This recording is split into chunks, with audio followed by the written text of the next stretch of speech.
Let's say that it would take you 10 minutes to solve this puzzle.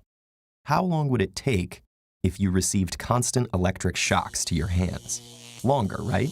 Because the pain would distract you from the task. Well, maybe not. It depends on how you handle pain. Some people are distracted by pain. It takes them longer to complete a task, and they do it less well.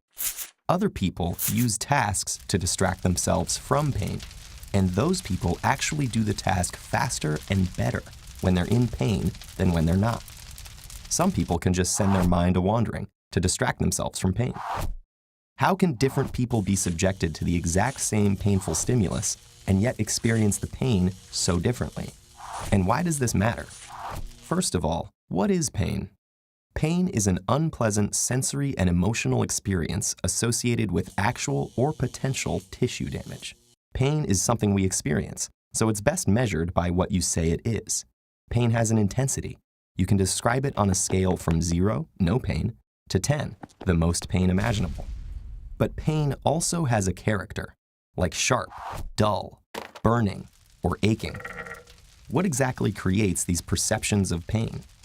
Well, when you get hurt, special tissue damage sensing nerve cells, called nociceptors, fire and send signals to the spinal cord and then up to the brain. Processing work gets done by cells called neurons and glia. This is your gray matter. And brain superhighways carry information as electrical impulses from one area to another. This is your white matter. The superhighway that carries pain information from the spinal cord to the brain is our sensing pathway that ends in the cortex, the part of the brain that decides what to do with the pain signal.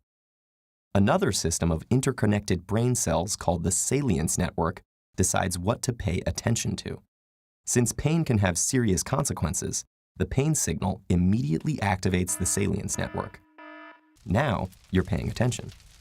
The brain also responds to the pain and has to cope with these pain signals. So motor pathways are activated to take your hand off a hot stove, for example. But modulation networks are also activated that deliver endorphins and enkephalins, chemicals released when you're in pain or during extreme exercise, creating the runner's high. These chemical systems help regulate and reduce pain. All these networks and pathways work together to create your pain experience, to prevent further tissue damage, and help you to cope with pain. This system is similar for everyone, but the sensitivity and efficacy of these brain circuits determines how much you feel and cope with pain.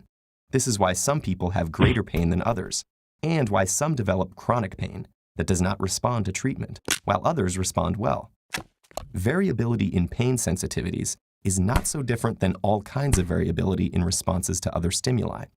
Like how some people love roller coasters, but other people suffer from terrible motion sickness. Why does it matter that there is variability in our pain brain circuits?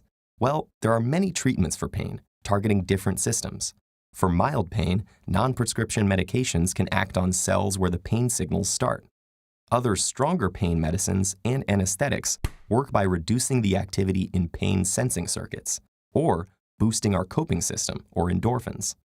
Some people can cope with pain using methods that involve distraction, relaxation, meditation, yoga, or strategies that can be taught like cognitive behavioral therapy. For some people who suffer from severe chronic pain, that is, pain that doesn't go away months after their injury should have healed, none of the regular treatments work. Traditionally, medical science has been about testing treatments on large groups to determine what would help a majority of patients. But this has usually left out some who didn't benefit from the treatment or experienced side effects.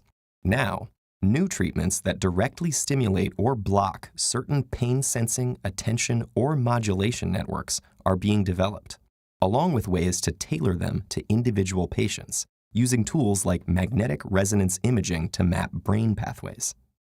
Figuring out how your brain responds to pain is the key to finding the best treatment for you. That's true personalized medicine.